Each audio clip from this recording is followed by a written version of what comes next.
Got it. Great. Hi, everyone. Could you all please stand up and move the chairs to the side for a second? Hi. All right. Okay. So, you're it. You're it.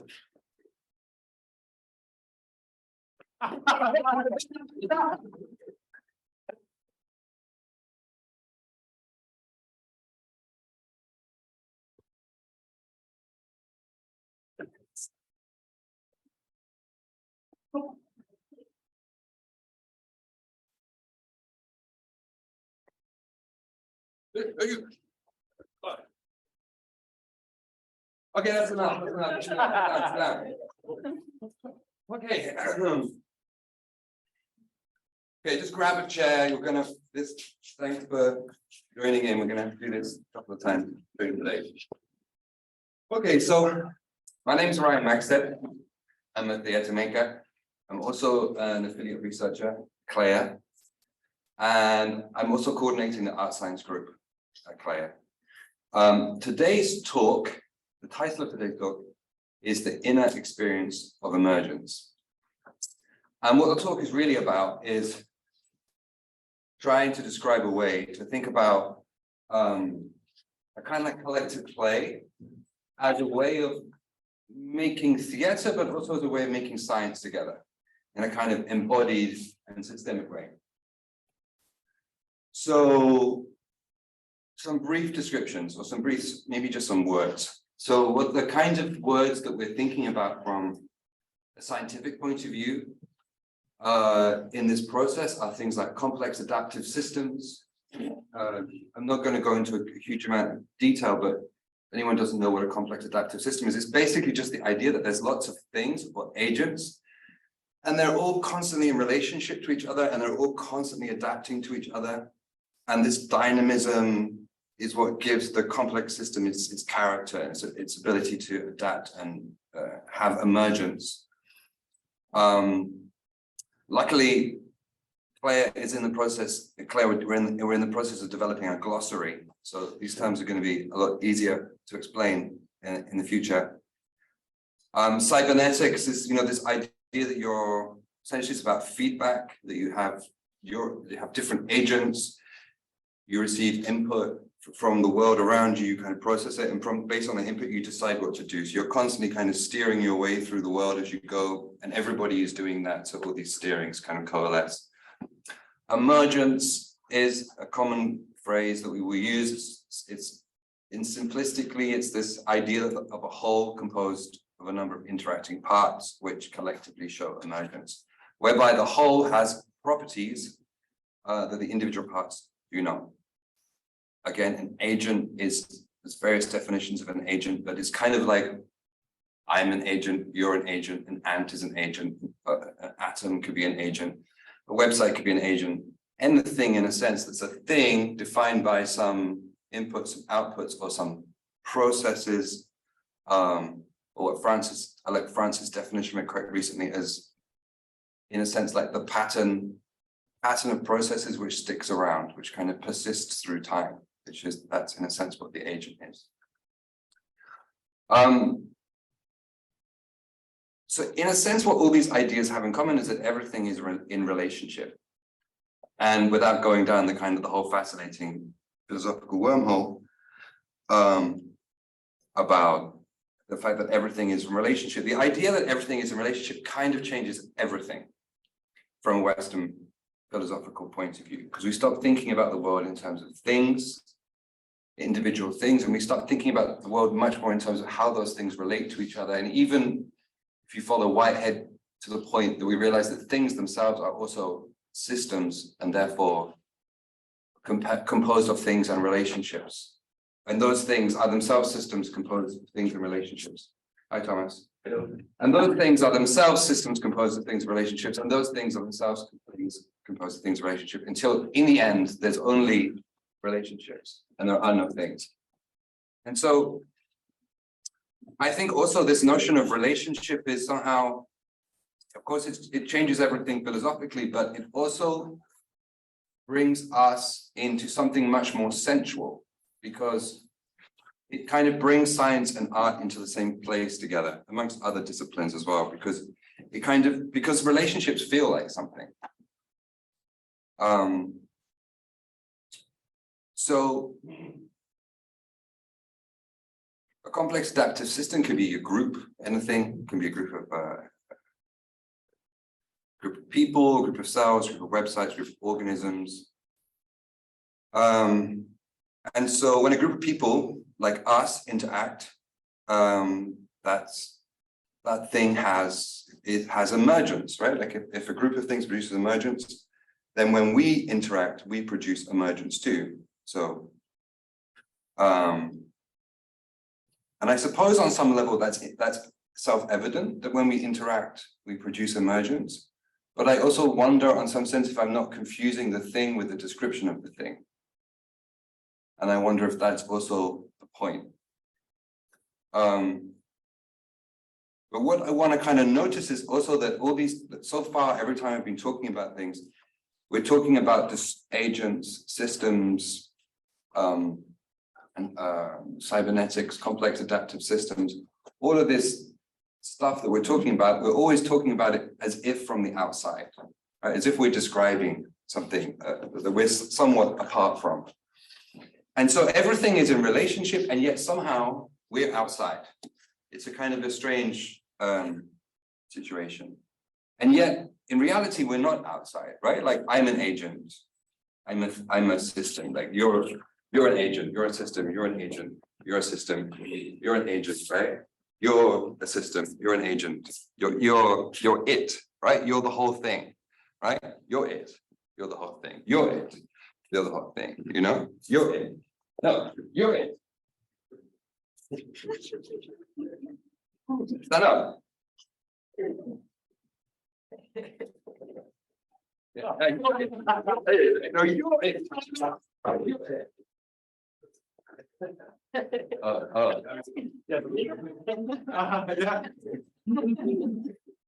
Yeah. That's me.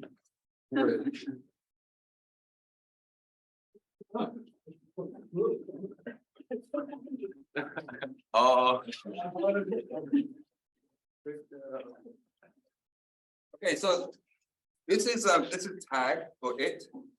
And so it's like it's already somehow like a demonstration of this beautiful, elegant, multi-agent system. It's also something quite beautiful of human history. You know, it's like at least 2,500 years old, these games. And that's also something quite fascinating, that they've evolved so long, these games, that they're so perfect in a way, you know, like they've really stood the test of time. They've really been refined over a long time. The good ones have really like evolved and stuck around. So, okay, quickly about me, like give you some background. I'm a theater maker. And for quite a while now, my research is basically orientated around this metaphor, right? Like of what if theater is a system? What if we think about theater as a kind of complex adaptive system? And so the core idea is that you kind of take the idea of a human actor and you replace that in place of the notion of an agent or a cybernetic agent in a system, or vice versa. You take out the human actor and you put in the idea of a cybernetic agent. And you're basically going between these two worlds, exploring what ideas, what possibilities and differences present themselves, going between theater and systems. I kind of think about it as you're going backwards and forwards across this metaphor. It's how it feels. You kind of test the metaphor over here, you try it out, you change something, changes the metaphor over here. So we talk about like human agents, we talk about human simulations as being models made of people, use the phrase like a computer made of people to describe a theater performance, or a model made of people. And in general, the pieces don't have there's always exceptions and there's an enormous amount of variety, but in general, there's no finished script, like in a traditional manner. The idea is more to set up a kind of complex adaptive system in which the agents are people, sometimes they're actors, sometimes they're audience, to whom we can assign rules, constraints, and or affordances, which affect their interactions with each other and their environment, and thereby creating different kinds of emergent structures or different kinds of creating different environments for each other through their interactions. And the performance is simply, in a sense, is simply what plays out through those interactions. You kind of set up a system and then you ride the dynamic of the system in the direction that you want to go, in some sense, to quote Stefan Beer. So we use phrases to describe the algorithmic theater, cybernetic theater, complexity theater. And for example, we made a performance called The Machine, which is a human algorithm for actors applying transformational rules to language and movement and inferring rules from each other's actions also, and he's kind of making these mistakes along the way, which constantly generate new rules and new possibilities. The Brain was a performance we made in 2018 with Frascati Theatre. It's a collective intelligence formed of the audience, so far of up to 200 people who formed this collective intelligence together, this brain, who then the brain, then the audience collectively then kind of write the performance. They become simultaneously the protagonist and the author in the performance as this kind of collective brain. And then Monsterland is another piece. It's more complicated ritual where we get the audience to embody their own inner monster, to find whatever kind of dark is inside them, whatever you want to talk to in yourself. And then to imagine that monster to imagine that the thing inside you want to change as a monster, to picture the face of the monster, and then to make a mask of your monster. And then at a certain night of the year, all the participants come and they enter the forest where all the monsters are that night. You know that on that one night of the year, all the monsters are there, and you can meet monsters there, but only if you become yourself a monster first. And so everybody puts on their mask and becomes a monster and enters the forest. And so you end up with this, of course, the forest itself is a character, but also that there's this monster land is created of only the agents, but the agents become the background for all of the other agents. So it's a kind of, it's a ritual, transformative ritual, but it's also a kind of perfect complex adaptive system, which is only formed of the interactions between the monsters. I could, so during Corona, during the last couple of years, we started the interactions group, Renska Vram, with a lot of different artists and scientists. Renska Vram and Sandro, Roland Kauper, Katerina Petrovic was there, Francis was there, sometimes Karina Erdmann, Esme Gerken, Kays, Marie Cadell, Isabel, Sarah, Thomas, Ina Mieko, and others. And we made some online performances, Wonder Machine and Negative Poetry. But mostly what we started to do was to create games together. And to kind of, which started with this idea of trying to create some kind of collective intelligence together, some kind of systems together. And what I became really drawn to was this idea of participation and this idea of kind of figuring things out together. Like, what skills is it that you need to build in order to kind of simultaneously play a game and build a game and figure out a game, and simultaneously have the conversation about how does the game work and what other kinds of systems or games could we build. And yeah, just basically becoming also fascinated with this structure of play, such as this game Tag, but there's like hundreds of other, thousands maybe, of other kind of children's games, theater games, and so on.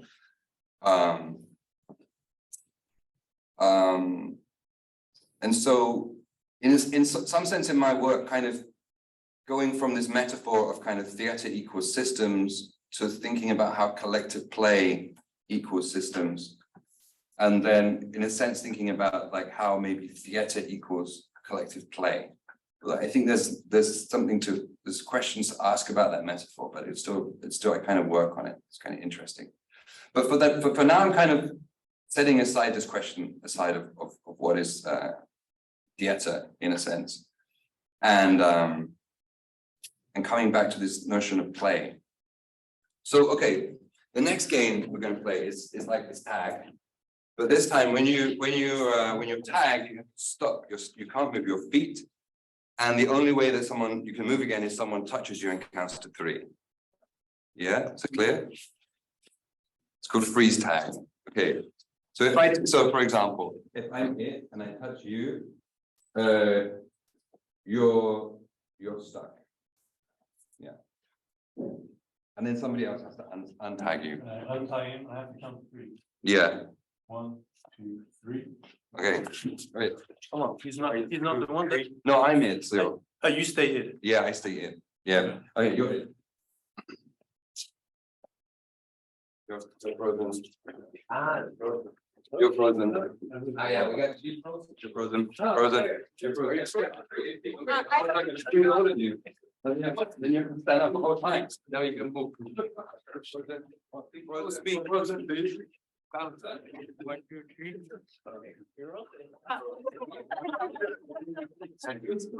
Yeah, you're frozen.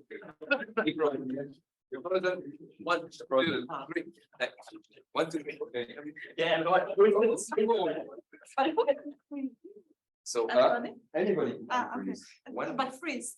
But only you are Only it's not contagious.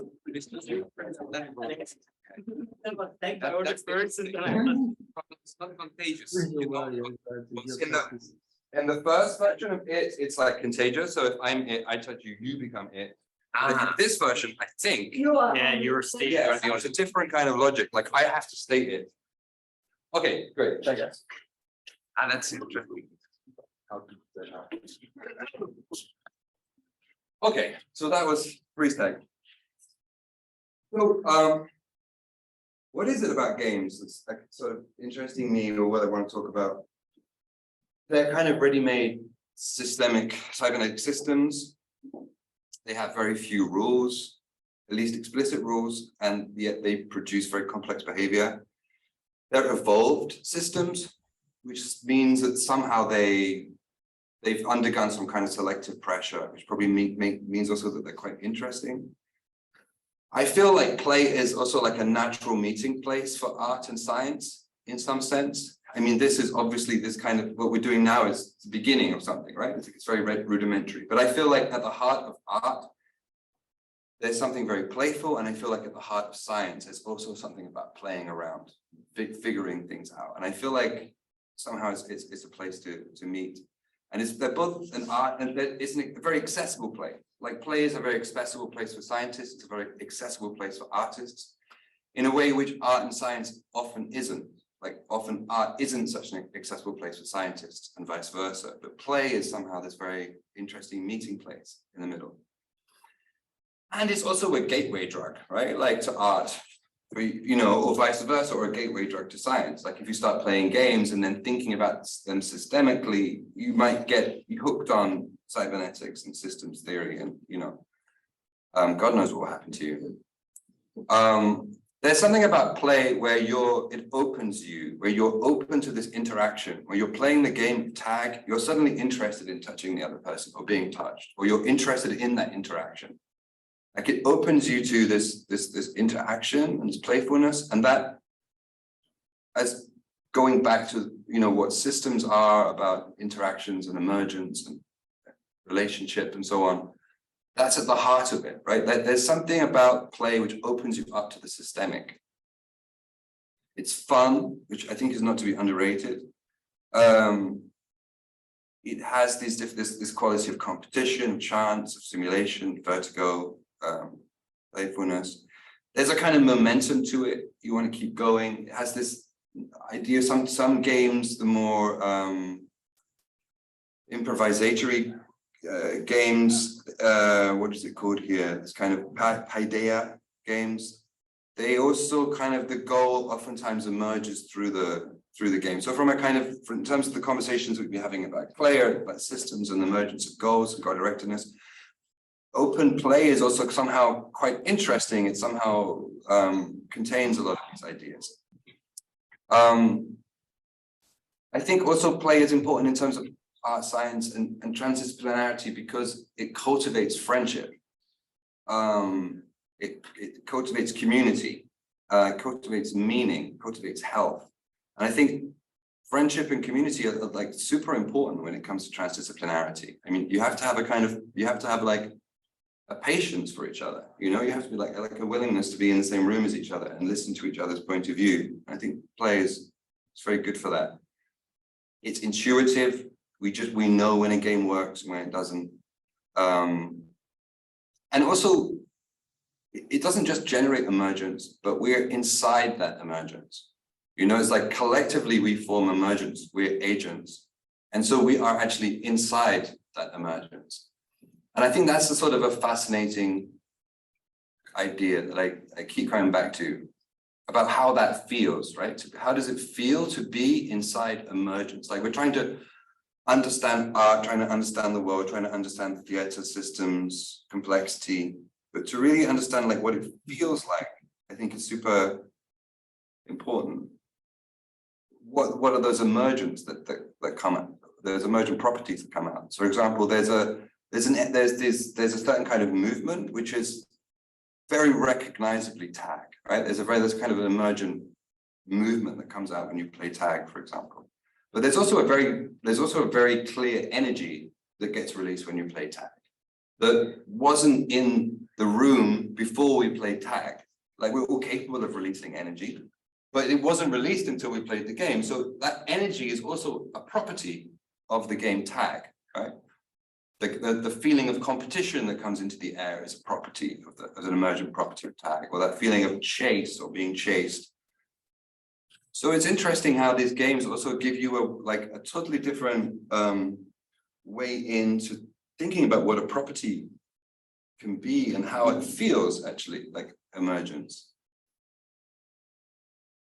And lastly, I think play, here, this example a little bit less because it's just the first game and we're kind of leading it, but play really lends itself to this kind of collective creation. Like as soon as you start playing with people, very quickly you'll start creatively creating things. You'll start creating new games or new rules or new possibilities. You see this, of course, very obviously with children when they play together. So this is a talk about, in a sense, it's a talk about transdisciplinarity, right? Like how to get people to, how to create transdisciplinarity. And so what I'm proposing simply at CLEA is to build these practices where we practice collective play. And we would begin very literally by playing these kinds of very simple games together, like tag or hundreds of other examples. Also these language games, storytelling games, and somehow like begin to reconnect to the idea of play. Get better at playing, learn the skills of playing, learn the skills of improvising, and build up this kind of repertoire of game structures, because all these games have kind of got different ideas about how you can build a game, essentially, or how you can build a system together. So there's the structural ideas of how the game works, what its rules are, but then there's also the feeling, like how does each game make you feel? And what's the relationship between those things? Games that cultivate your ability to improvise. So to be a good improviser is as in to be a good processor. So your ability to be an agent in a system who is able to fluidly take in information and make actions upon your environment, like a good process, like a good agent. Okay, stand up. I've got a game. All right, in this game, I'm gonna explain. In this game, everybody, you're gonna want to, oh yeah, maybe that's dangerous. You're gonna want to spread out a little bit at the beginning. Okay. In this game, everybody is it. And if someone touches you, you're out of the game. Forever. That's it. Everyone's it. Everybody is it. Touching is, touching is mutual, no? If you touch at the same time, doesn't count. But like touching with your hands, that's not. No, I mean, obviously, like I'm touching you, you're not touching me. I'm out. I'm out. Who's not out? Who's the thing? How do you recognize people that are not? Yeah, I think you should probably sit down when you're in. You're out. Paper first. Is that it? One more. There's one more.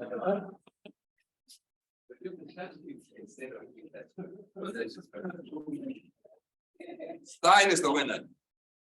Should have known. Okay, thank you, everybody. Okay, so we will begin by playing the proposition that I'm proposing is to start by making games, learning games together, and then to gradually start iterating the games, making new rules, making new games together, combining different games, combining games with ideas from cybernetics, gradually introducing ideas from cybernetic systems theory, exercises from games, exercises to kind of warm up actors or to develop acting skills. Right. Yeah. Yeah. The presentation. Please. Yeah. Because I don't know, but yeah, I was thinking when you spoke about all the benefits of play and so on and so on, and transdisciplinary and all that. And I just wanted to know, because you have done so much research in this, that definitely like adults, we don't play much. Like we kind of like our curve of playing goes really out when we become adults. And then if you say adult games, sex, pretty much. You know? So then like I think that sex and maybe kind of Christian culture or taboo, you know, then games becomes a taboo. And I was thinking like, what if we instead of going to the club, because dance is like the game of like, you know, adults dance when we want to kind of have that feeling, we dance and there's ways to dance.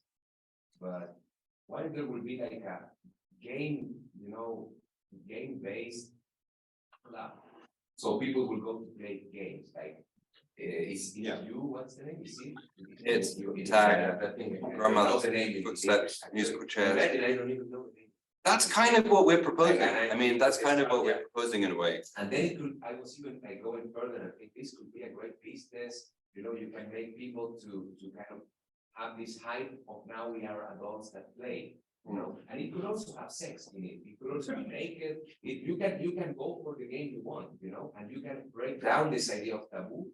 We are adults, we play, we can get naked, we can enjoy, we can do, you know, it can get sort of hype, definitely in Amsterdam.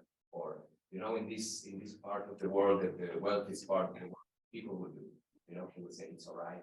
We are, you know, the free progressive thinkers. And it's gonna work here, definitely.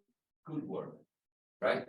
But okay, so then I was thinking there must be some studies, some social kind of analysis of this already in the literature, and I wonder if you have found something around that, like speculations of how could it be done or experiments about this.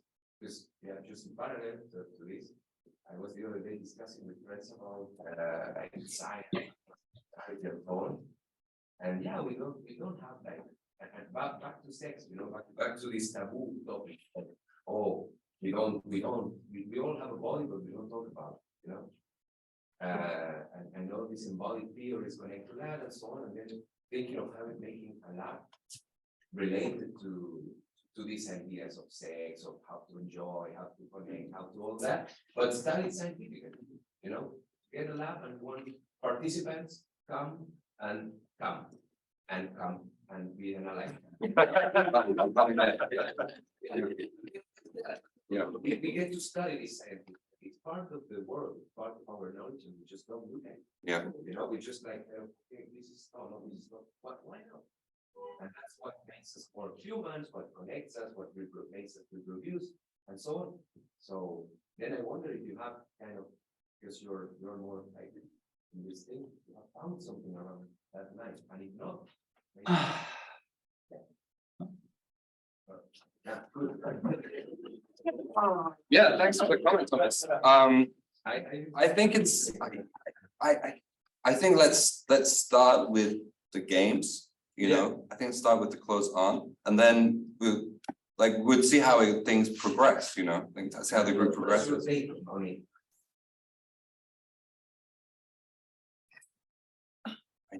don't know. I'm not sure. I'm gonna come back to it at the Q&A. Okay. Let's think about it a little bit more, but like later on. For now, what I'm proposing is to play games and iterate games and basically start building systems together with our clothes on. Oh. The room is disappointing. Okay. Oh well. All right. But now we know. Where was I? Okay. Could you just say a few more, not about clothes on, but just to kind of like add another side of your observation, because you say as adults we don't play, yeah, and that like I have another observation. There's nothing else going on, just big play, you know. So whatever adults are doing, it's not so different from here, you know. Like, what are you involved in? You are a researcher. What are the rules of the game? You score those, you know, Google citations, you know. Oh, let's do it, you know. So it's really a matter of framing, but also not only framing. Like, are you having fun? Would be like, you know, like the necessary distinction. So, No, because you can approach all games we play, like social games, exactly as games. Yeah, no, this comes from the idea of feeling. You know when you feel it as a game. But you can feel it all the time. No, it's goal directed and you're doing it for the goal and you may have fun while doing it, but I mean, a footballer in a World Cup match is not there for to have fun. Yeah. Well, the really good ones are. I think. But Yeah, no, of it course could be, yes. But I think what you're pointing out is really interesting, and I think it's super valid about these questions. I think in a sense you're also just like questioning, well, the definition of play. Like, what is the frame of play that I'm describing? You know, so in a sense you're saying like, well, okay, play, like an adult version of play is like sexuality. That's the way we kind that's of. how it's perceived culturally. You say adult games. What does come to your mind? I didn't really say adult games. Game. No, nobody said that. Yeah. We're talking just about games. Yeah. I was thinking adults don't play as we don't have this. I'm gonna play with my Sports. But it's like when you say, Yeah. other games, so that's more. it's really funny because when you say adult games, first thing that comes to my mind is politics. Another one is corporations, you know, money, all sorts of things.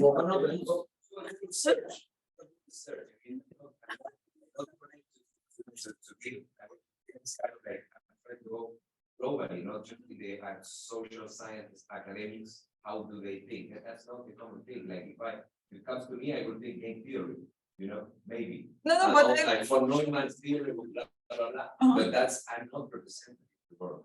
But I'm not saying that scientists think so. Like I think like the way I understand the game, you know, like what adults are involved in game-like activity, those are those you know activities. Because like why do they care about those things? You know, just because it is there and there are rules for it. If you type Google, what will you find?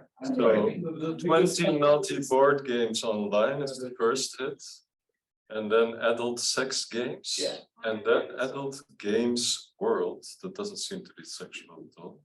And then porn games, porn games. And so that's the thing, that if you put together the words adult and game, the feature that gets like also that if the game is especially for adults and not for kids.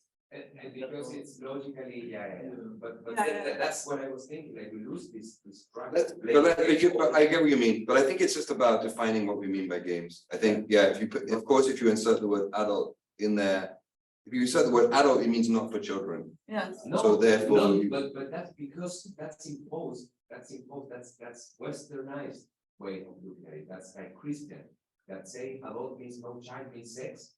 It's a logical pathway that is embedded in the culture. It's not in the words. It's culturally embedded. So I was suggesting that we forget about those connections and reveal the concept. And all games now are just like what you say, made by adults, you know? And if you, I was trying to. Well, I really wasn't inserting the word adult. You're the one inserting the word adult. Yeah, yeah, but I mean, yeah, I think the point I'm not making a cost point.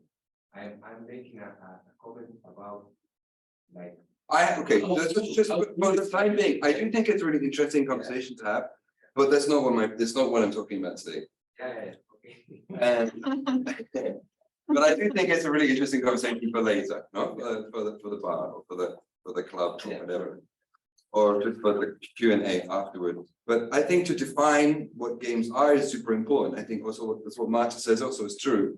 Like for adults, you know, playing is also banking, right? Like, Wow. so Yeah, that's another thing. No. That's one philosophical. what I'm defining games in a very narrow sense, right? Like I'm defining these kinds of children's games, like tag, grandmother's footsteps, for the reason that I think they're because I think they have a lot in common with models, partly, right? Like what theater also has a lot in common with modeling. Like you make a kind of small world version of something where you have certain kinds of interactions, certain kinds of rules, and certain kinds of relationships. And yes, of course, we can also talk about big complex things in the outside world, which is we should be doing. But there's a reason why we play games, and there's a reason why we build models. It's about simplifying things down to like only a few parts. And here the invitation is to build is to think about play or certain kinds of theater as modeling, but modeling which is immersive, in which you're part of the model. You step inside the emergence of the system, and therefore have a kind of privilege to a different kind of access to a model than you would have usually. Plus, hopefully, playing games for some people is enjoyable. Well, maybe not as enjoyable as some other games, but. No, I think that this thing of joking with sex on this context is like neglecting the real topic, you know. Sex is just one more thing, it's just bodies, and maybe if you look at it flat in this way, that it doesn't spike any laugh that comes from taboo, you know. I think if it spikes a laugh, it's because you still get the taboo. And I was suggesting to just escape those taboos. Yeah. And think about the body, the real embodiment of the world, like the rituals, you know. The rituals, you can have sex, you can be naked, you can do. I mean, I wouldn't dare to do that, probably. Or most likely I wouldn't dare to do that. But it's really but Thomas, I think the problem is, and I'm sure that you've discovered this. Exactly The problem is that it's very difficult to have sex and then also talk about cybernetics and systems theory and at the same time. Like it's difficult to do those two things and have a meaningful conversation and bring these worlds together. I mean, I'm sure we've all tried it, right? And it's very hit and miss. I'm there with you because we could perfectly do that, like all get naked now and apply all the systems that you propose, I think.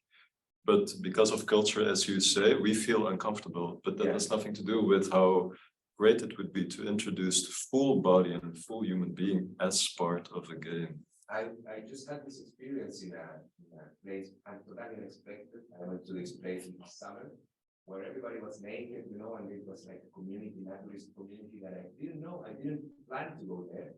And I get like this, oh, no. But then I understood it's just so natural and you experience it for those that have done it. Then you realize like, what's the point? Like, it becomes, or if you go to a nudist beach or something, after 5 minutes, all the marble, the taboo, everything is gone. And then you're really there. And then you can really play at the beach and it's no problem. Okay. So I think we have a little bit of that. But that We could be naked too, I was no? kind of speaking more on the side of complexity, but it got kind of distorted my point. Okay. Shall I carry on with the talk or shall we just get naked? So basically, okay, the practice is to sort of start with play iterate games, build systems together, discuss these systems until a point where you're able to build new systems, new games together, new to kind of study emergence collectively, and build this kind of human simulation together. So you're building these kind of models and games on a computer made of people, where you have an agent-based model with human level agents with human emotions and preferences, which is starting to make me sound like I'm at Thomas' point. Agents who are experts in agents themselves, who are experts in systems, experts in art, experts in movement, agents who are embodied, agents who are able to take advantage of the inactive capacity of the space around them, agents who are able to make use of the full range of 4E cognition, inaction, embeddedness, extendedness, agents who are able to be simultaneously inside the system and outside the system in their understanding, agents who can simultaneously participate in and have a meta understanding of the system in which they are in, from a perspective of play, art, or science. Agents who can therefore reprogram their own rules, their own interactions during either after or during the play, the simulation, and understand the consequences at a systemic, rule, emotional, embodied, and so on level. Agents who are empowered to, in some sense, adapt to, but also change the rules of the game that they're playing, the situation in which they find themselves. So it's a kind of radical, in some sense, transdisciplinarity that brings people, that brings these different disciplines together to kind of make something together based on their own curiosity, based on what each can bring to the game and what each can change the system.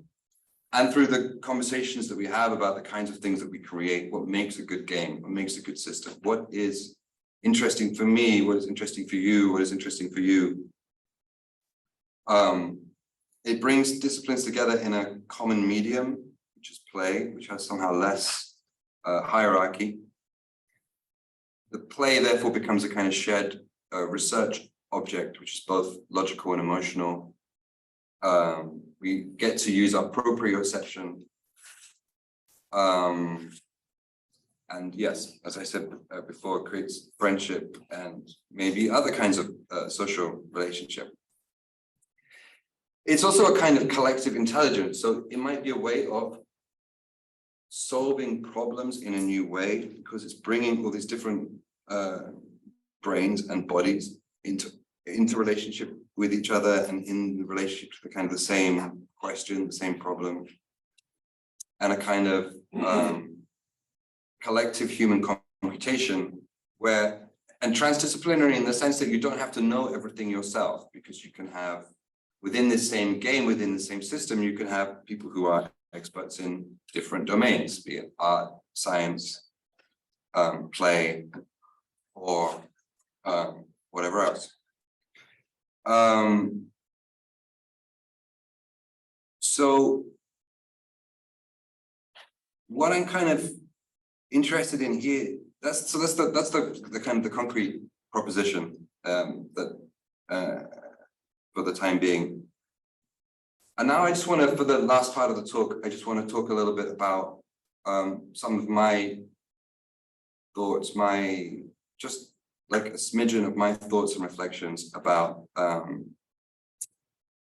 this notion of kind of traversing a metaphor as a kind of approach to transdisciplinarity. And so these kind of metaphors that I mentioned of like theater equals systems, or collective play equals systems, theater equals collective play. Brian Arthur had this idea about, wrote this book, Nature of Technology, what it is and how it evolves. And he talked about technological evolution in terms of like recombination of ideas, but also like how can an advance in one technology suddenly necessitates an advance in another one, or it either makes it possible or it suddenly necessitates that we also need. So you have you design cars, but then that necessitates an advance in tire manufacturing or something. And so I see something similar with this approach to art and science, that each time you kind of traverse backwards and forwards the metaphor, you see something, you understand or feel something on one side of the metaphor that enables you to see the other side of the metaphor differently.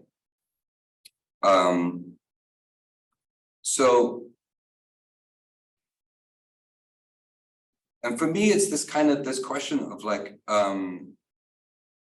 what does emergence feel like? You know, like when I'm playing games with people, when I'm making theater performances with people, for example, it often makes a huge difference if you just pay attention to listening, like how well you listen to each other in the system, or what the quality of touch is when you touch somebody in this game or in this tag or in this situation. And so, for example, then when you think about systems in general, if you then kind of traverse this metaphor and you bring this quality of listening with you, then it changes the way that you feel a system. You know, like it changes the way that suddenly you feel like an environment or a forest or a person or a tree, because you realize the whole whatever system you're thinking about, in some sense, metaphorically speaking, it's invested with the same quality of touch or the same quality of listening. It's these kinds of insights which I think are really useful for thinking about systems and play and how we relate to each other in like whatever way, you know, like how we traverse these metaphors backwards and forwards, be it in life, be it in work, be it in sex, everything. And so, yeah, I see play as this kind of way of, in a sense, it's this kind of regression therapy, you know, like of bringing art and science back to something much more simple, much more basic, you know, like just like if you hurt your back, you have to kind of crawl for a while. You hurt your knees, you know, you have to learn to crawl and walk very slowly for a bit. And I think that's something in our culture, you know, like we've lost this connection, and we need to come back to something much more simple in a way, which might be one way of thinking about that is play. The inner experience of emergence, what it also reminds me of is being part of something bigger than myself. Like when I'm playing a game, one of the reasons I enjoy playing a game, or the reasons I enjoy having sex, or the reason I enjoy being part of a party is to be part of something which is bigger than me, which is bigger than just me. And so I think there's emergence and transcendence have something in common. That in a sense, it's transcendence all the way down as well. And this feeling that this inner world, this inner experience of emergence has like claims of its own, like the way something feels inside you, but also the way something feels inside us. It also has something to tell us. It also has something to speak to us, to tell us, which isn't only to be reduced to descriptions of itself from the outside again. Like the inside has its own claims, has its own voice. So. And so it's really about bringing these two worlds back together in some sense, and dissolving or straddling this kind of objective-subjective distinction, combining insights from both. I suppose a kind of radical non-reductionism, where something is not, it's not that the world isn't, we don't just reduce it to things, objects, but we also don't reduce it to this separation between the observer and the subject either. And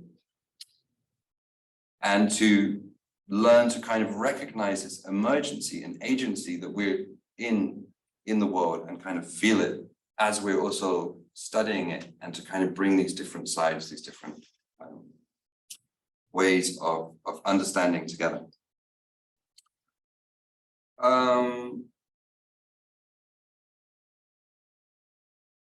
we can do this by combining all our senses, our felt bodies, our communal transcendent bodies, and our intellect to recognize the patterns that connect us.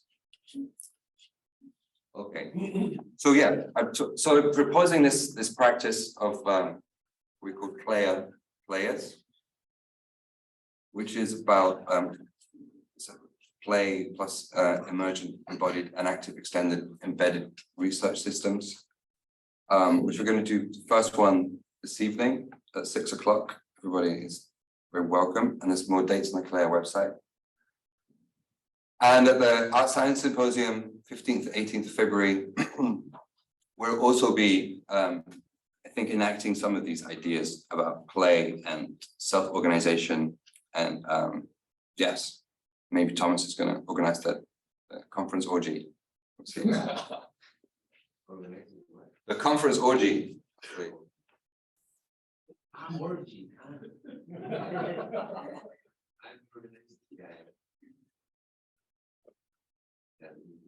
Okay, one last game. So in this game, we play the first 3 games we played together, right? So there's freeze it, and there's everybody it. And if you're it, you can change the game from one to the other. Does it make sense? You have to call it. Yeah. So there's it, there's freeze it, and there's everybody's it. And if you're it, you can shout it out, and then the game changes. So it's confusing. Oh, okay, it. Yeah. Okay, it. Everybody is. Oh! Freeze it! No, we can. Yes, I guess.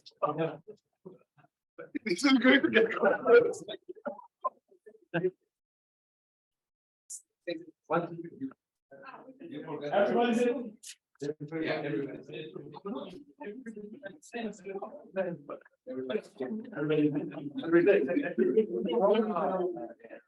That's true. You have to show it loud.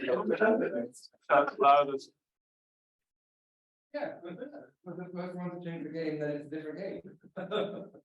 Oh, the first one, when you're frozen and it changes game, you carry your frozenness into the changed game. I know it's a different, I don't know. I have to figure out myself. I suppose it's a different game, so there's no freezing in the other game. All right. But it would also be fun if you were frozen until we went back to freeze. So you would just stay frozen the whole time. Can I simplify for the game? Yes. There's one it, but if the others sit on the higher, they're not with their feet on the floor, then they can't be. Okay, you want to add that to freeze? No. You want to play it on its own? Play just. Okay. All right. So, I'm it. you're it. So But it could only be like 2 seconds. Yeah, usually there's a rule that you have. You have to come from time to time. Only 5 seconds. Wait.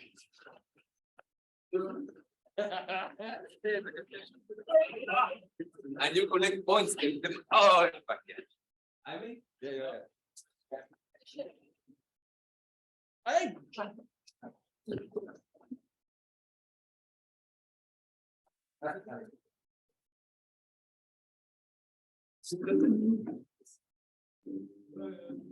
Right.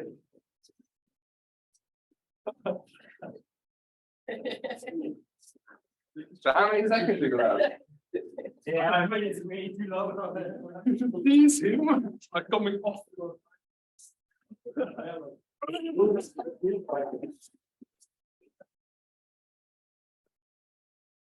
Oh. Okay. I think we have to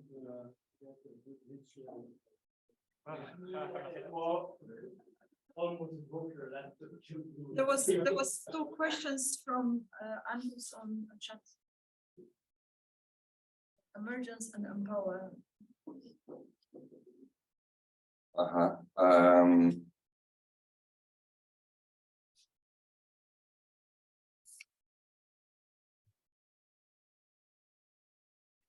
But it was in the middle of your talk, so I don't know. I still remember. It's more of a comment than a question. Yeah.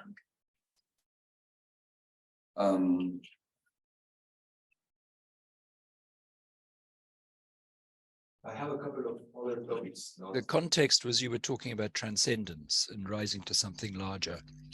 And in the ordinary common use of emergence, emergence has an ordinary everyday meaning, and then it has another meaning that's been adopted in sciences to do with the generation of a complete unit, a systemic unit of some kind, such as a living form or a higher order of consciousness. But actually, there's other ways of thinking about those things, such as the modes that come from the Goethean tradition around wholeness and the recursive nature of wholeness through all levels of something. And wholeness is a different way of thinking about things from thinking that through the interaction of, as it were, random elements, some kind of emergence will pop out of it and create a higher order.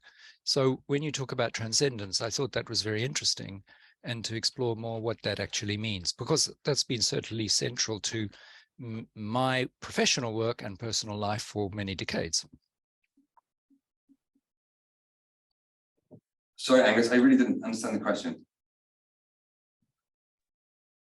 Okay, well, I'm trying to keep it short. So maybe you're not familiar with the Goethean tradition, scientific tradition. So that's possible. Yeah, that would be one element. Okay, so in my understanding of emergence is that today there is an ordinary everyday meaning of the word emergence. You know, something, the whale emerges from below the surface of the sea. That's an ordinary everyday meaning. Then it's got a special term of art, which you find in science. In this term of art, it means generally that as a result of complex interactions between many different elements, something pops out at a higher order that appears. Life would be an example, consciousness would be an example. And these higher orders of entity are, as it were, unpredictable in relation to the details that are down below. Mm-hmm. But there is another tradition of science that's been around much longer in explaining how these whole events in life and consciousness occur. And they arise from the fact that there is, as it were, a simultaneous production between the detail and the whole, that the whole, as it were, produces its own interior detail. And very many examples are given this, and Goethe began it. There's the term metamorphosis. So you will find, for example, the notion that there's a single primal plant form, and that every single plant in the universe, including the ones that haven't yet come into existence, are reflections of this single primal form, and that every part of the plant is itself a form. And this is pretty much good science now. If you look into botany, they will look at a tree and say that a tree might consist of, for example, 200,000 plants, because every leaf is an individual plant. The whole tree is a plant, every leaf is a plant, and that the leaves that appear, for example, very clearly in an annual plant is that they actually emerge in a sequence, and that the sequence belongs together, and they have to be in the sequence that they are, and that the forms that they take must be of the forms that they are. And the same thing is found in, for example, the skeleton, where Goethe was able to prove there must be an intermaxillary bone. And there's a lot of work being done with that in the field of the skeleton and all sorts of things. You can also use it in organizations, about how organizations mutate themselves into the different parts of their interior, such as marketing, research, and so on. So without laboring the point, there is a field that looks at those kinds of things. And then there's the philosophical tradition of transcendence, which suggests that we can somehow lift ourselves out of our ordinary everyday consciousness into something higher. So I was just wondering if you could say a little bit more about how you see the relationship with transcendence and the relationship between wholeness, or between that which is the whole and that which you are referring to as emergence. And I must say that you've almost certainly done all of this beforehand, so I'm very sorry, because I was unable to arrive on time. I do apologize, and if I'm wasting everybody's time because you've covered it, please just ignore me.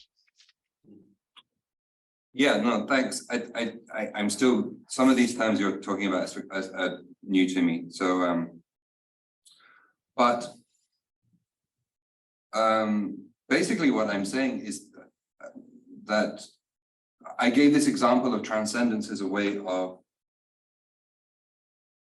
explaining what happens when, for me, an example of what happens for me when I bring these different modes of understanding into relationships with each other.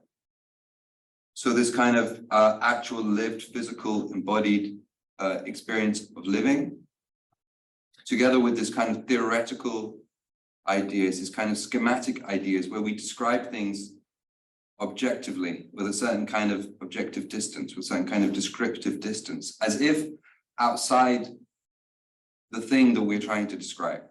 This is kind of the way that language works, and certain modes of language works in the way that's like, especially certain modes of language work in scientific description and understanding.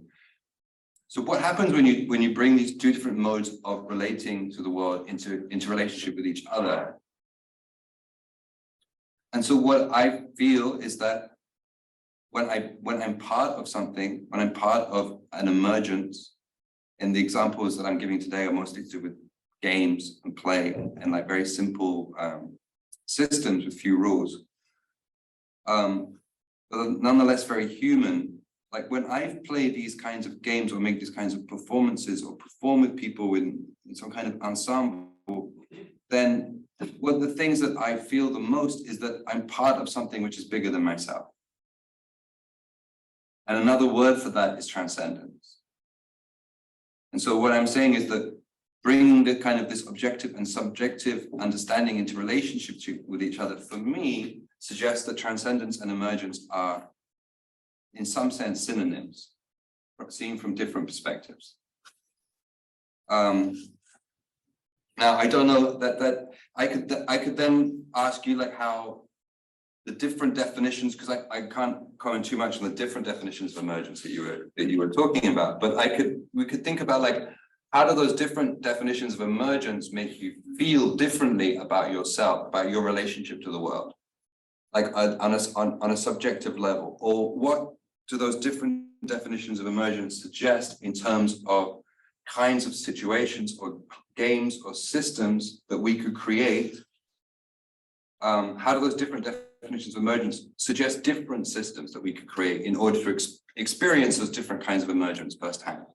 Yes, I think that's really a wonderful question. I think what you're working with is a wonderful theme. So I'm very supportive of what you're talking about. I'm not being critical in any way of what you're doing. My wife wrote a book called The Genius of Play, and she was a bit of a world specialist in the area of early years play and the importance of play in the early years of children. And part of using the genius of play is to see how, in a way, play becomes transcendent even in the infant, but also how the kinds of play that a 2-year-old or a 4-year-old might be doing metamorphose, to use a Goethean term, they transform themselves into aspects that become important in later life. You can see they play this, and guess what? 20 years later, 50 years later, you find that this play has become formative in what they are later on. After all, the early years are important. So and one of the things that it seems to me that you were focusing on in relation to this, which I see as really important, is the relationship between the process in which, let's say, the child is fully imaginatively present in the play, but is not very reflexively conscious. But in an adult, part of the problem is we observe ourselves and it blocks us very often from being able to play. But if we can find the level of consciousness or self-awareness, which let's say in cybernetics would be called recursive self-awareness or second order or something like that, and has other names in other traditions, it seems to me that that is the fundamental step towards becoming a free individual. Unless we can observe ourselves and be present in our own thoughts and see what they are, be present and observe our own feelings, be present in our own activating will, right down into the detail of how a finger moves, for example, or how we do something, then we're not really in control of ourselves. We are driven by culture or we're driven by biology. So when the comment was, the way that you're talking about this does seem to me to be profoundly important, because it seems to me that it is part of what CLEA is about, and part of what the world needs to do today is to become self-aware, is to become conscious that what we do has consequences. And we can only do that when we can choose between what we do. And we can only choose what we do when we are free not to be determined beforehand in what we do. And that requires play, therefore, and self-awareness seem to me to be methods of tuning the skills and the self-awareness to be able to do that. So I'm very supportive of what you are talking about. And I'm, you know, transcendence is a good term, but it's also the opposite of transcendence, which is the immanence of consciousness in oneself, to become aware of oneself in doing that, it seems to me. Yeah, but and also there's this awareness of not just oneself, but of the greater whole of which one is part. Exactly. I remember getting truly really studying literature, for example, really interested in that, you know, at university, and the way, for example, in a poem you can join a community, just as you know, or in a thought. If you think a certain thought, you join a world community at that point in being able to share that. And when you're in a social group, the question is, can you be in a social group? Historically, there have been all these social groups that attempt a process in which the person escapes from themselves. And, you know, you can Dionysian rites and things like that, for example, and various dance forms. But the other thing is to be able to join the group while remaining in oneself, self-aware. And it's that seems to me to be where we are today and it's a very tough job for most people to be able to do. That's part of the inner experience of emergence, right? Because that's how, I'm pretty sure a blood cell still feels like a blood cell. It doesn't feel necessarily like being a human being. And yet, at some level, it is a human being. And it does feel like being a human being. So there is this quality of the inner experience of emergence where you are simultaneously multiple different things. Yes, I agree. And so a blood cell doesn't have human consciousness, but it is sentiently aware of the world around it. It is, as it were, exactly as you say, it's an example of what I mean by wholeness, that there's the cell, your cell and my cell in a particular point, you know, in my elbow, let's say, and yours, if we had a corresponding cell, yours would be, they'd be similar insofar as they are doing the job that has required in their elbow at that point, but they'd be unique, one to you and one to me. And the uniqueness of belonging to you or belonging to me is top to bottom. It's all the way through the human body or any living organism, that it's unique top to bottom in the process of belonging to itself. It's what Aristotle called entelikeia, being at work, staying itself. So the cell is being at work, staying itself, and it's part of the whole body being at work, staying itself. But in the process, it's responding to the world and reacting to the world. So it becomes part of the larger world by the process of reacting. That's basic cybernetics as well. Yeah, no, thanks for your comments, Angus. It's very interesting. Also, the book you mentioned by your wife, I'm going to have to check out. I want to just kind of also bracket this by saying that for me, this is like these kinds of, I'm just really happy that you resonate with these insights, right? And that for me, these insights, in a sense, they also partly come from these, and I offer these insights in a sense, not as an example of the kinds of insights that I think you can derive from bringing these different kinds of relating and thinking into connection with each other. So this kind of embodied thinking, this kind of playing, this kind of embodying a system together, and then this kind of theoretical scientific insights about how systems work. In a sense, what I'm proposing is is methodologies for bringing these two different kinds of knowledge into connection. And these kinds of insights are the kinds of insights that emerge from that process. I offer them in a sense as examples of that. Thank you. Thank you. I wanted to go back to the more cybernetic view, the complex adaptive systems view. So we are all agents in the game, and what we typically see in complex adaptive systems is that there are structures propagating, processes propagating that are not the individual agents that are action patterns. And for the simplest example, the game of it is not a thing. It is a role that a particular agent plays at a particular moment, which is passed on to other agents. And you see the it propagating throughout the group. And you also see the wave behavior of all the ones trying to avoid the it, but then still the it from time to time moving to agents. So in that sense, it's emergent. The it is an emergent process. It's not a particular person. It is the pattern of interaction between the people that defines what is it. Yeah. So I think it's a very simple example of speaking about an emergent phenomenon. That it is emergent because it's not in any one of us. It's in the pattern of our interactions. It's beautiful, but it's also, it's kind of like a wave in a sense, no? Like in that sense of the. But the waves normally spreads. Well, here it's a wave that stays localized but that moves. So, and that's why I think your idea is extremely nice. By changing the rules of the game, you can create all kinds of different types of emergencies. Like the freeze is again another type of emergence, where a whole group may be frozen. It would be like crystallization, molecules in a liquid that can move freely, and then they freeze and they become crystallized in place. But then something can unfreeze them. So by playing with these rules of the games, with the constraints, you can actually indeed model all kinds of emergent phenomena, including phenomena that we don't have an equivalent for in physical systems.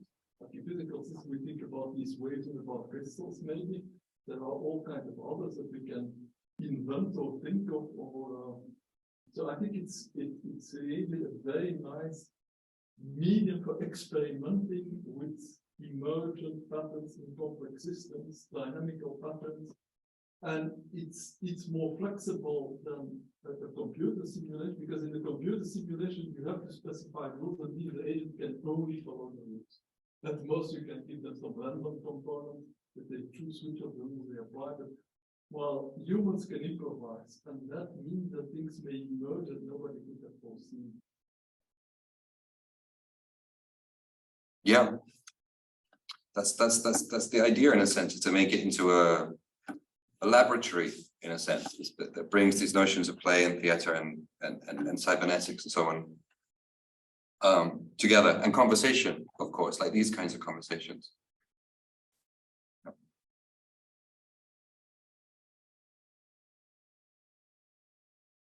So one way of designing games, that's maybe not the usual one, is to look at classical examples of emergence in some organizing systems. Can we find some rule that will demonstrate this? Can have the typical example of the slime balls and the arms of the bees and the theoria. And then you could think, yeah, could we do something like that with people? I think that's one way to design games. So on the other hand, we can also start from existing games and think what emerges there that maybe we don't have a scientific model before. Yeah, or possibly do both and just kind of meet in the middle. You know, like a slime mode, like try these slime mode things and try these games. I suspect quite often in the beginning, like we could find a way to kind of model a slime mode, but it wouldn't feel like a good game in some sense. Like that's it would take us a while to make it into a good game. And that's something, and I guess that we can also let go of this judgment about what's good and what's bad, and we can sometimes play bad games or games that are less fun. But I also have this intuition that there's something very systemic about good games. Like I think in some, maybe this is naive, but I feel like in some sense, like something being a good game, feeling like a good game is somehow like intuitively an indicator that it's a good system. Yeah, because a good system is self-maintaining and a good game is one that doesn't fall down, doesn't stop that. So we have, in a sense, this very interesting kind of innate measure of systemicness or systemicity, or whatever the word is, right? We have this kind of sense of systems, and that's which is playfulness or playing or various things. And it's very interesting that we have that innate sense, and to bring that to bear on systems research. question, I wonder if you were talking at the beginning about theater, about this whole thing coming from artistic practice, but right now the discussion, I have difficulty to situate this. How does that come into play into this discussion? How do you see that? Yeah, no, that's what I said in a sense, like for the time being, and kind of I set theater aside a little bit. I mean, it's not that I set it aside in my life and practice forever. But I think it's very interesting conversation to think about what is missing for it to be theater again. What is missing for it to be a composition? Like what is it missing for it to be art? Right? Like I think that's also quite like once you, if you, and I think that the thing is that I think you can't do, at least I can't do everything at once. You know, so at the moment, it's enough for me to understand how games work and how systems work and to take on these different knowledges and set up these collaborations. And there's lots going on, no, like upstairs. But at some point, yeah, you do need to bring this conversation back, right? Like what's missing then, if you establish quite well the connection between systems and games, and you make that kind of a very well-functioning group, let's say, or an understanding or a book or thesis or methodology, yeah, then what's missing then to bring it back into the theater or bring it back into the art gallery or to instrumentalize it as some kind of activism, or you know, because it's also very interesting to think about political systems and how you would then intervene into political systems, right? Or so other social systems. We could bring it back to sex again, but specifically about theater, I think, yeah, what's missing?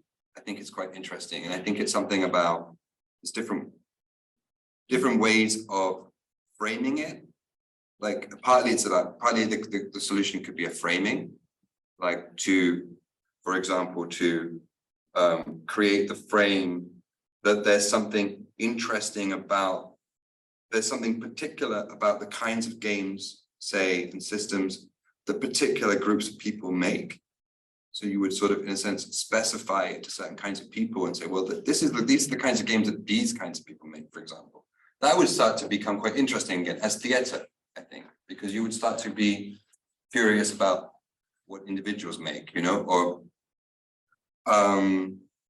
but I think there's other versions. Like I think there's also something about a kind of of course it can also be about political, like situating it politically or situating where we are historically, you know, like in a certain time and place, and why we need to think about systems now and what the history of that is and what resources are we using up just by being here and doing this, for example, or yeah, but there needs to be some kind of, there's something that there's some kind of, also some kind of mystery, there's something intangible which holds a performance on stage, right? Like, which gives it a reason to be there.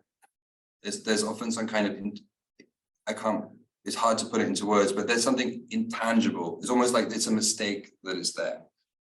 Maybe one of the, because I have the impression that as an artist coming into a scientific context, an impression, for instance, that you will operate differently with things and with terms, and there's maybe something. Just again, I have this kind of impression that it's a way of dealing with things. So it's an art-like way of dealing with things, which does not so much depend on the. Again, you can bring things back into the theater. That means the theater is something which exists, has its codes, has its kind of defined space. Yeah. This is, you just say, depends who is playing the game. If it's an art audience, you find themselves being an art audience, then you will have a theater piece or something. But I think there's maybe something in an artistic approach, which is a little bit more subtle than this, which I have the impression you are doing in a way by entering the space of science, for instance. You're dealing differently with it. Maybe a more playful way of dealing with science, maybe or something like that. I think that can produce also other kinds of results. I mean, there's a kind of, that's maybe a bit provocative, but as an artist, you have a kind of license to whatever. You're not obliged to follow protocols. Art, I guess that's also why, in a way, science is interested in art, because it shortcuts many things and it comes up suddenly with results you would not have expected because the method will not allow for that. Just to guess.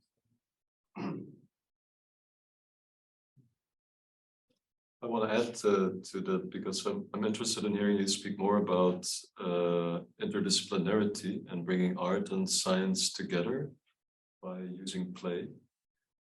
Because if I imagine a group of artists and a group of scientists playing tag, I can see a lot of fun and I can see a lot of embodied connection. But I'm thinking about translation then into paradigms of knowledge and protocols and legitimation. So because then people and bodies are together, but lots of science also just happens in the thoughts. And so how are these different systems of what legitimate knowledge is coming together through play? Where does the word legitimate come in?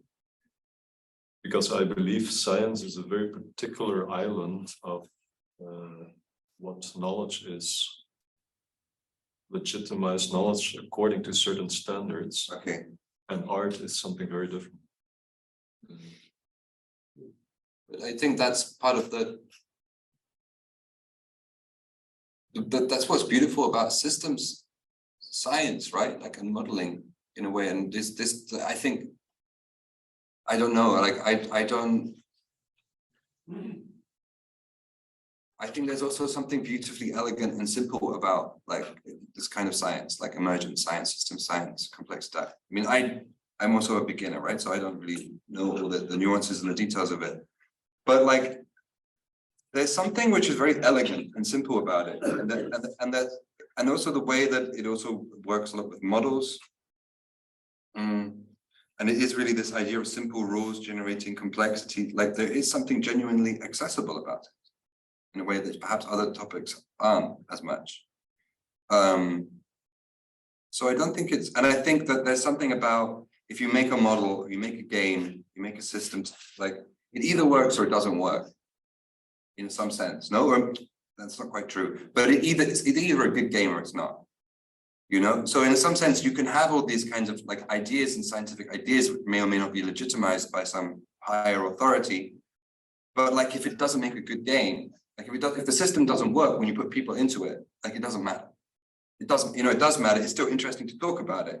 But there's something very common. There's something very interesting about just making the system with people and seeing what happens, seeing if it works or not. Like, and that's in a sense like I guess like the baseline, right? Like, does the model work? Does it produce what you expected it to produce? Okay, good. Just, no, it does, or no, it doesn't. Okay, why not? That's interesting. Like, what have we learned now about something, about this game or about this system? And then through the conversation about what you were talking earlier about system science, right? So there's something very democratic about bringing play and art and theater and systems and science, kind of science together in this kind of field of play. I think that legitimacy isn't so much about based on like whether it's science or not, or whether it's an external description of something or not, but more about like whether it works when we do it together. So I notice in myself the tension of being a scientist and an artist and being in exactly that game that we would play together. I could take two different approaches. So when I hear you say, does the system work? As a scientist, I would be thinking, okay, what are the criteria of effectiveness? What does it mean to work? How are we going to observe that? And then we observe the whole system and the people interacting and see if it works.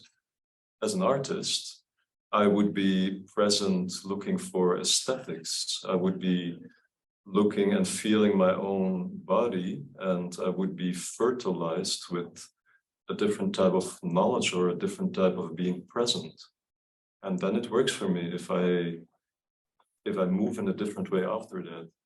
That's interesting. Can you just explain why you think that aesthetic can't belong to science, or do you think it can?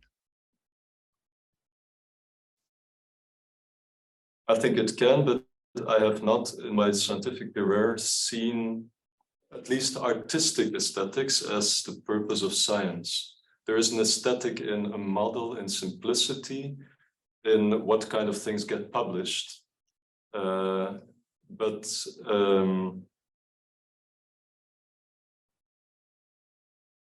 that seems to be at the core of how somebody becomes a successful scientist, but not in science itself. I would argue that one of the flaws in science as it has been over the last little while, we can argue about how long that little while is, has been that it has downplayed the importance of aesthetics, or at least many scientists and many models have. What I found very interesting in what you said was the aesthetic seemed to be a goal of art, whereas it was not a goal of science. That was the distinction you were making. It could belong to both, but in one it was a goal, or the goal, and not in the other. Did I understand you right?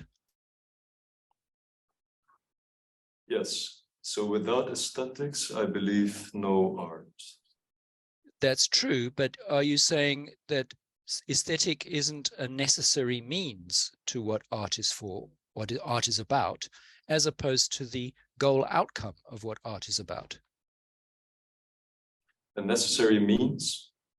Yes. I could follow that reasoning, if then the purpose becomes something like transformation in the spectators. Exactly. But and isn't science also trying to produce transformations in the processes of understanding, for example? And wouldn't it be necessary, wasn't part of the problem that with Descartes we created a form of science that tried to put everything in terms of numerical figures, measurement, weight, things such like, and in part this is because it wanted to be able to have scientific objects that were totally replicable from one scientist to another. And in the process of doing that, what it did is predefine what constituted the field of science, and everything that lay outside what it had decided constituted science was not science. But what that did was actually eliminate a large chunk of what is the world around us. And in the process, what it did is deny itself the possibility of understanding the world around us in a rigorous way. And if we want to overcome that, there's more than one, there are very many people who are talking about the necessity to resolve that in many different ways of looking at that, and CLEA is interested in that. So in that sense, isn't it actually important that we find a way to make aesthetics a rigorous part? I would say that, for example, in the cybernetic community, there is a theory which includes the concept of a threefold way of understanding the world. And this threefold way includes the notion of imparity, that in the process of cybernetics as a process of governing behavior, or by which self-governance of one's behavior is driven by the process of observing and responding to what we experience. Imparity says that in addition to information, that the actual detail of what is observed, there is a difference in response. That one, for example, your clothes in bright, what seemed to be bright orange on my screen, and the clothes of the lady next door in what seemed to be dark, I could say, I really like your orange clothes. I prefer your orange clothes. I'd rather have your orange clothes than the black, or the other way around. And in that way, my behavior would be adjusted. So we'd need to include this notion, which is called imparity, in the process of deciding how behavior actually happens. Now, at that point, it seems to me that aesthetic becomes instantiated into the very process. The moment you become aware of consequences in what your actions are, and you choose between this consequence and that consequence, which I think is also fundamental to what we're doing, at that point, we're also bringing in something that is not merely aesthetic, but what we would generally call moral in some way, or we might find a better word for it, but it has a consequential aspect in which we choose between it. And what I'm thinking is that science itself in the 21st century has to widen its own notions. Otherwise, we will never solve the kinds of complex problems we have ecologically in nature, in society, and so on. Yes, Karina? Yeah, in some way it relates to what you were saying. I don't know if you want to still respond. Sorry. No. Yeah, because I was curious about, also in relation to what you said, modeling as a reduction of complexity of sorts, and also how models in a way create their own logic, and that then we have a sense of beauty in the moment it works, or it kind of makes a good machine. And also, then how does that sit with, of course, through metaphors, we transfer that onto the world and say it's happening here and it's happening here and it's happening here as well. But also we know that oftentimes there's, if it doesn't work because the world that we want to describe is actually maybe even more complex than that. And I wonder how that sits together. And then also in relation to then, what you said, creating basically tools to generate knowledge. And then there's also something that lies outside of it. Because I don't know how you have described modeling, or how do you even think of modeling, but I often see it as being quite drawn to a visual or coming from a visual paradigm.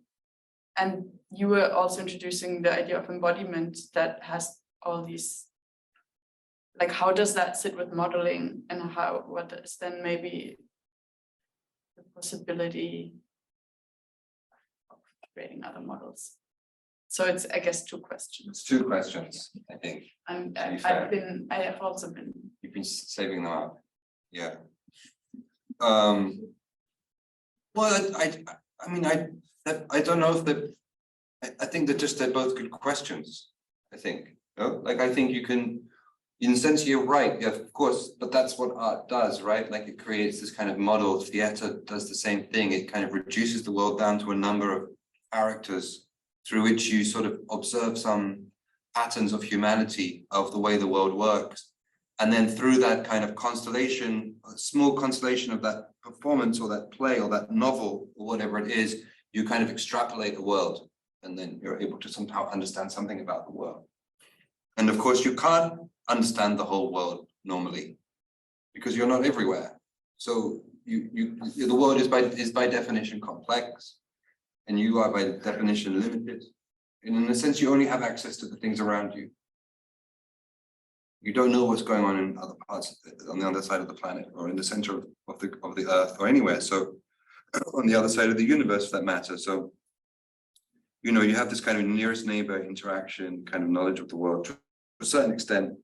And and literature, art is a way of condensing human experience and knowledge and all these things that we've learned into a kind of into a format, so that you can't be everywhere in the world, but you can be with that book. You can be with that poem or that play or that game. Okay, I'll do a provocation. Is there maybe a danger of seduction of beauty, actually? This idea that aesthetics, like a beautiful model will tell us about the truth of something, the innate truth of something, whereas maybe that's actually also just I'm trying to be provocative. You appreciate that. Sure. I think that isn't that, but that I don't isn't that's I could have, that is what's, I don't know, again, I think it's just a good question.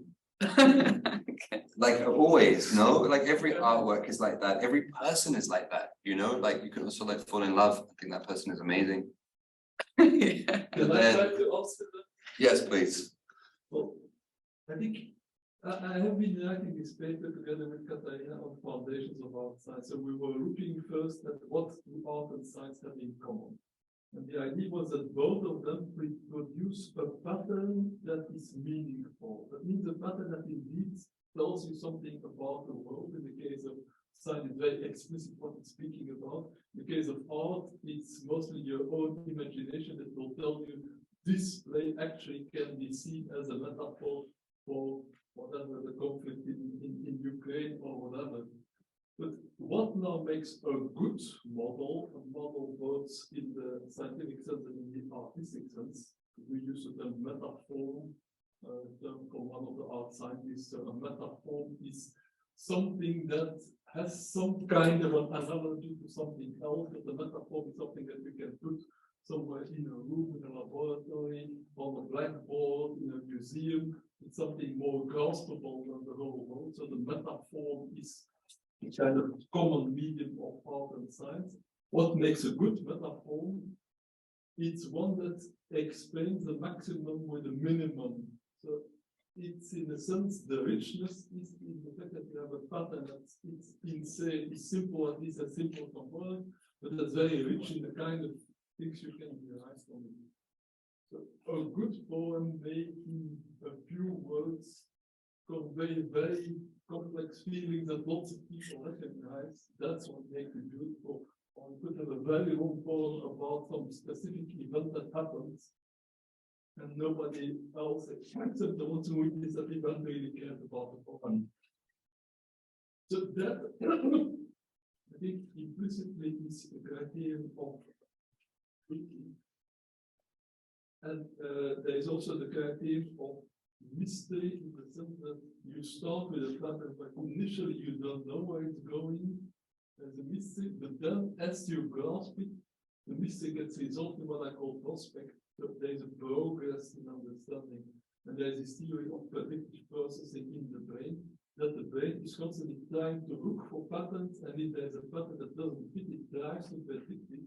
And if then it succeeds in predicting it, that's when you get the aesthetic experience or positive experience, like the aha experience, like, yeah, okay, now I get it.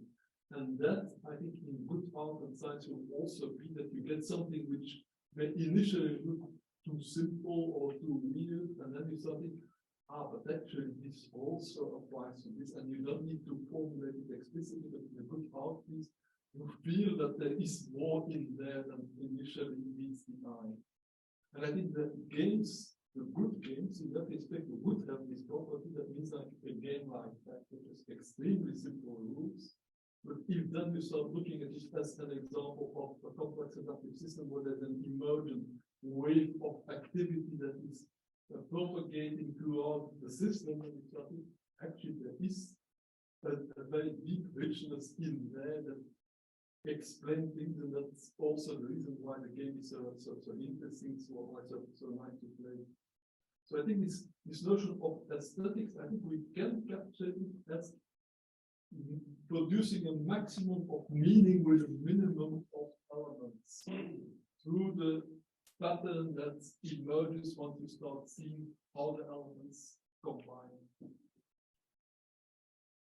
I think, I mean, the question of the danger, I don't know if I understood that right, but there's a bit of a difference between, say, a model, I mean, how accurate it is, how much, and there's an objective side to it. You will have peer reviews, all of this. At one point, you will define it as being correct.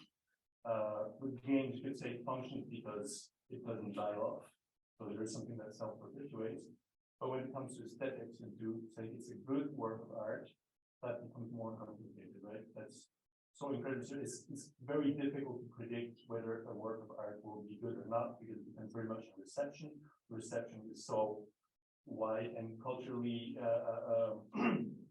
conditioned, etc. So, I mean, there's the danger of the complete subjectivity of it. So, I mean, if you use beauty or the perception of beauty or that subjective impression of it as a kind of a criteria for something being valid, then we get indeed into a kind of very slippery zone. No? I mean, it can be an indicator, it can be an intuition that drives you towards something, for instance, but how do you? But that is the difference between science and art. So they have this common goal, which is recognizing patterns that suggest much more than what is there. A model is typically an equation with, let's say, 4 variables, or let's take a simple equation like the voltage is equal to the intensity of the current times the resistance.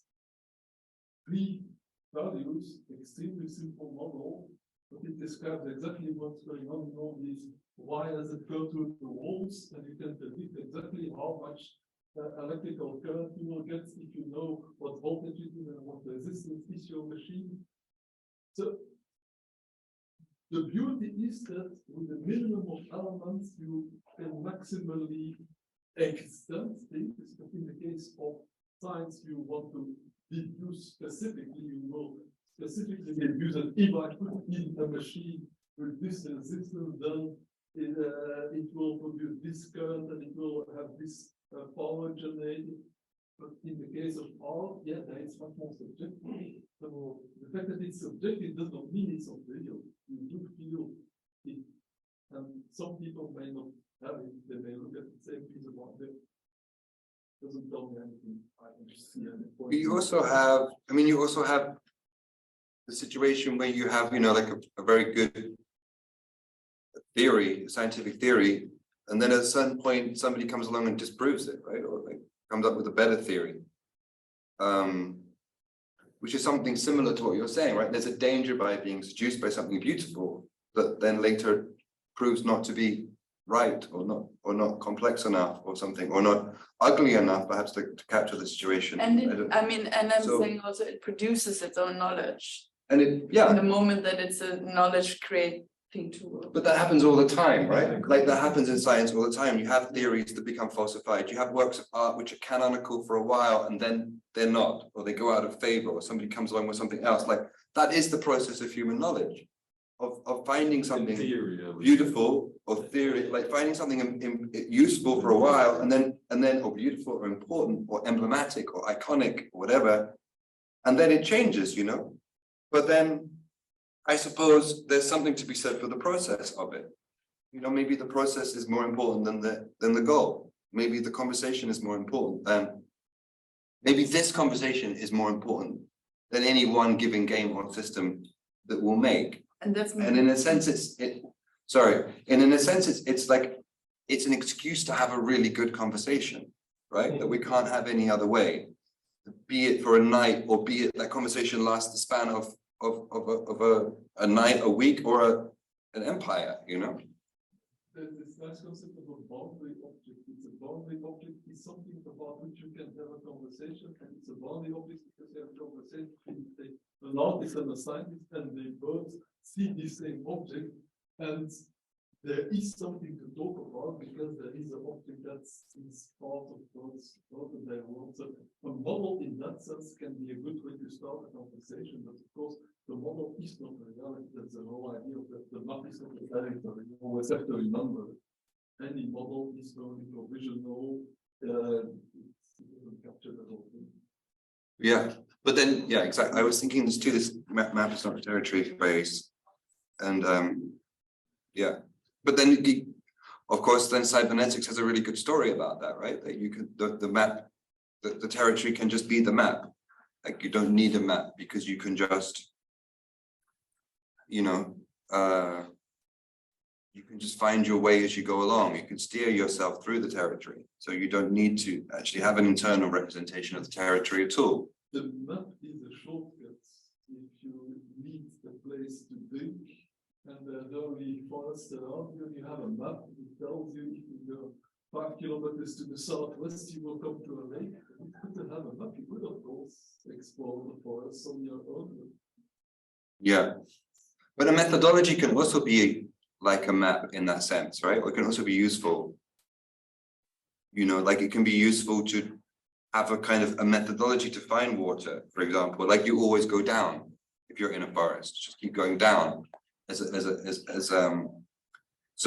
a methodology like playing games together can also be in place of a map. Like it can also be a way of arriving at these interesting ideas, these interesting conversations, or these interesting problematics, or these triggering collisions between different worlds of ideas, these interesting collisions between different senses, like a way to get to those places.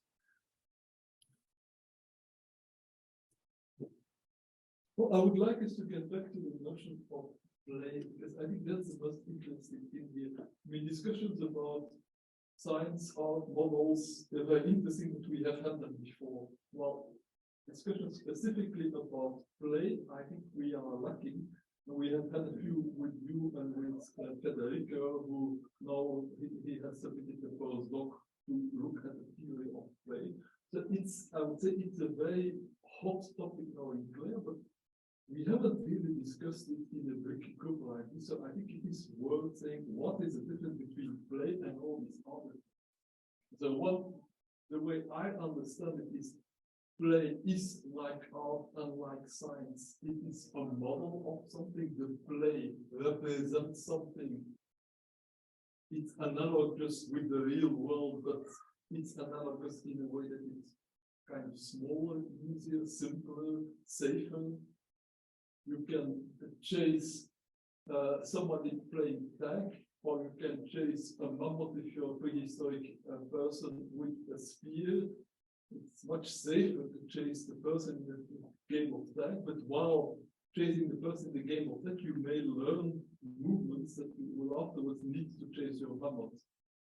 So in that sense, I think play evolved as a way to learn things in a much safer, more efficient way.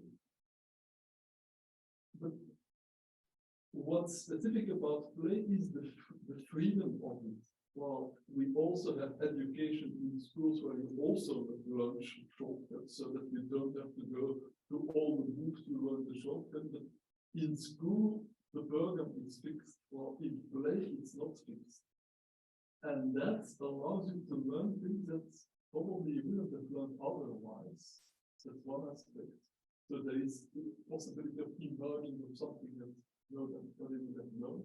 On the other hand, it's also more fun if you have the freedom to know there is a program, I will need to know all these equations and to be able to apply them by the end of the year. It's more fun when you discover things while playing. So that aspect, I think we should think more deeply about. I think it's also more adapted to where you learn like one thing and you know like this formula. But like you only know that one thing while play you learn to adapt to different situations to learn different. But that depends on the kind of play, because if you play, let's say, there is a distinction in English, but not in Dutch, between game and play. Like a game like chess has very strict rules, and of course it's an immensely rich and complex game, but whatever things you learn in chess, you cannot apply that to the game of tag. Because it's a closed world, the world of chess. Some things may be generalized in terms of learning the things, several steps beforehand. Specifically, the game of chess is so artificially restricted that, yeah. But you play chess, no? You play chess.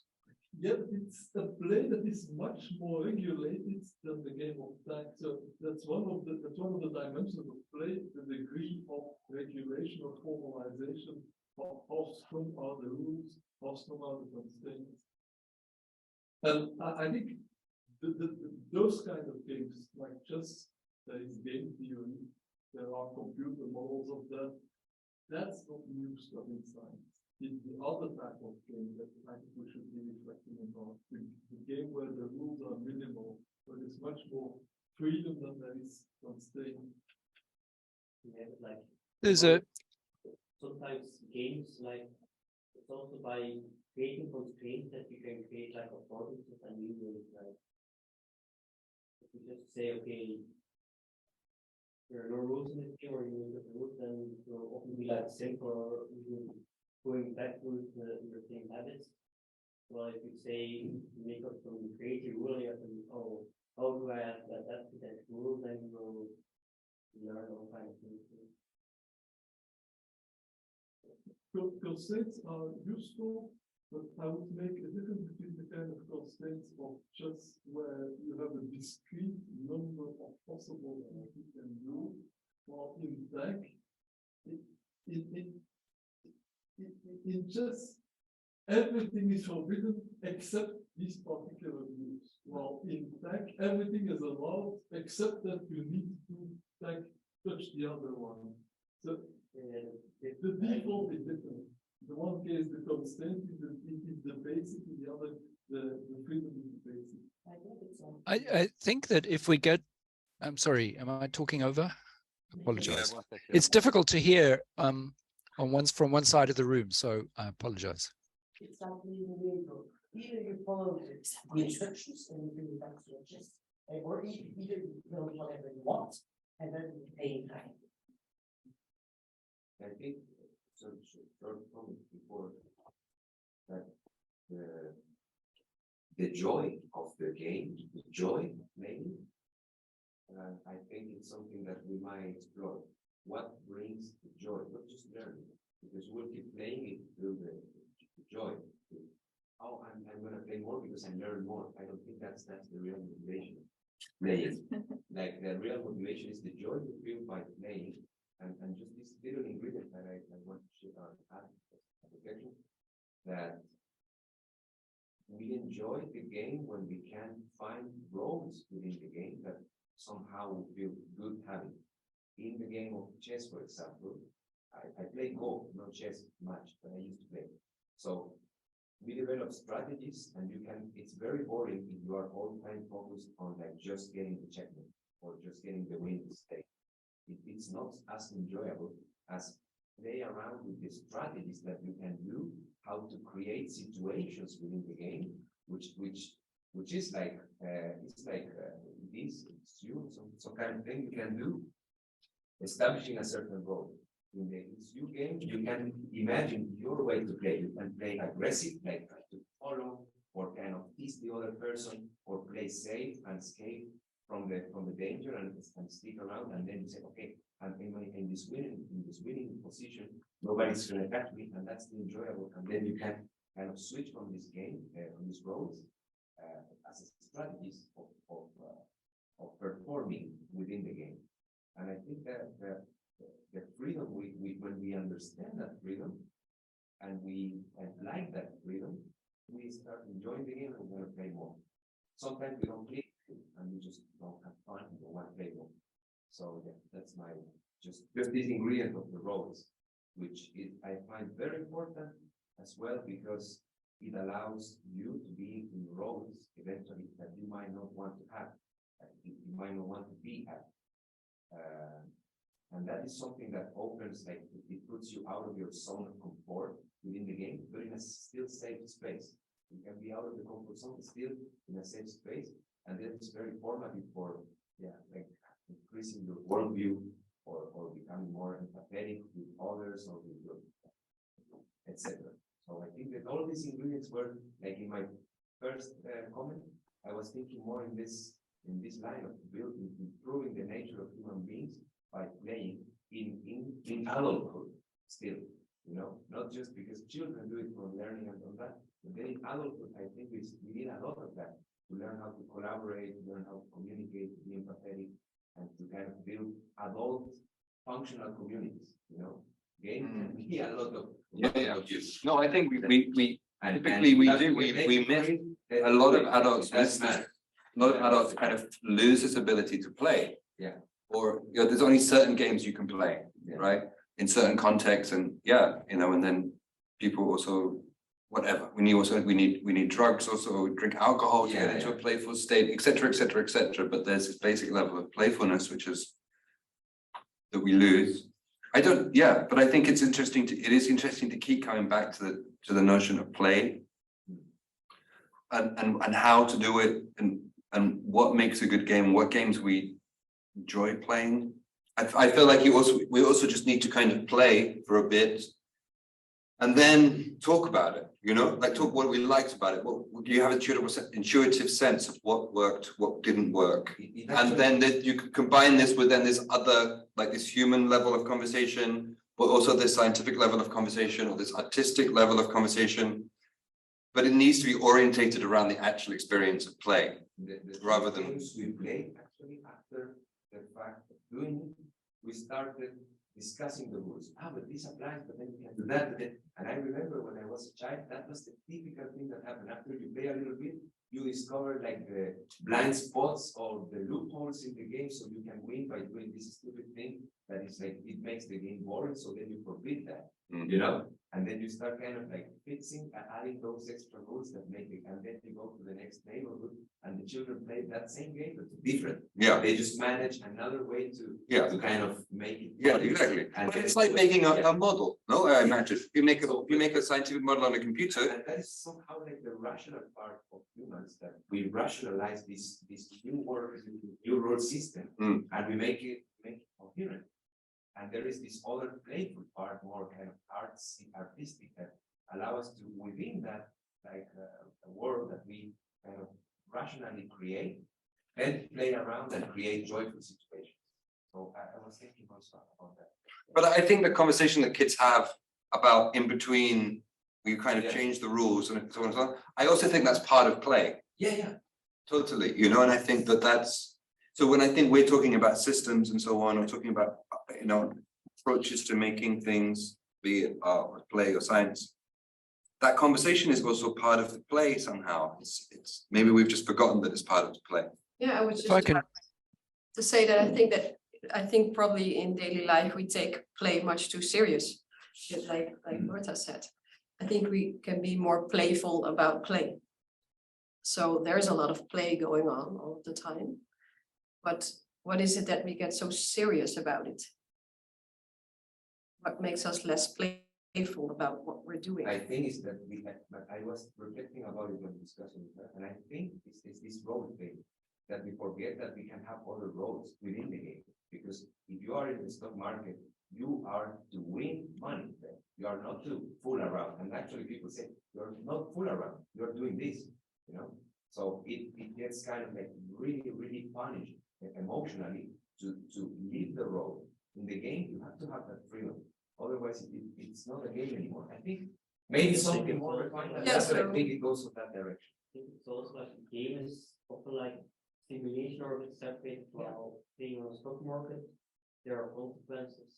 So it's like not a game But anymore. you can say, okay, I don't care about the consequence. In principle, you can be completely free and don't even care about any consequence whatsoever.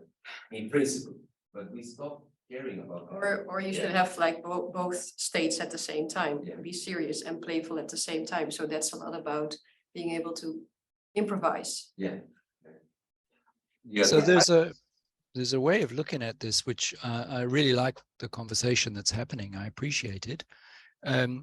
In sociology and various fields, play is seen as very important in understanding society and organizations. For example, Giddens talks about in structuration theory, talks about it quite explicitly, the relationship between play.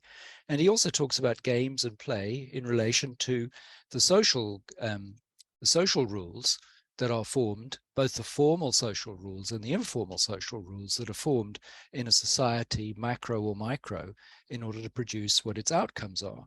And quite a lot can be made of that, because in the same way that the rules, however they are, including of a game or play, form what is going on in the play or game, so in the same way, the rules that are formed externally or internally, formally or informally, shape what is going on in a social order.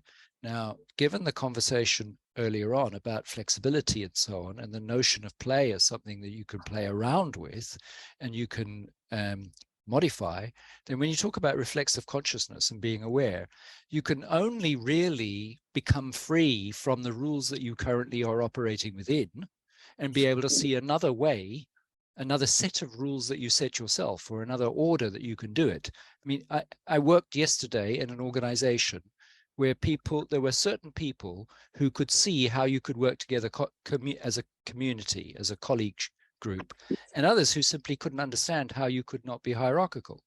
So the ability to reflect on and see another way of doing it seems to me what you're talking about. And that flips back to what you were saying earlier on, Orion, about this transcendence and self-awareness. I think it's really important. And magic. No. This concept of magic, of seeing in a situation and a structure that seems to have only a limited number of possibilities and perspective, another perspective through which many other things become possible again. Mm-hmm. Systemity emerging. Exactly. That's interesting. Well, Time to wrap up. Okay. Well, that's great. Thank you everyone for coming to the talk. And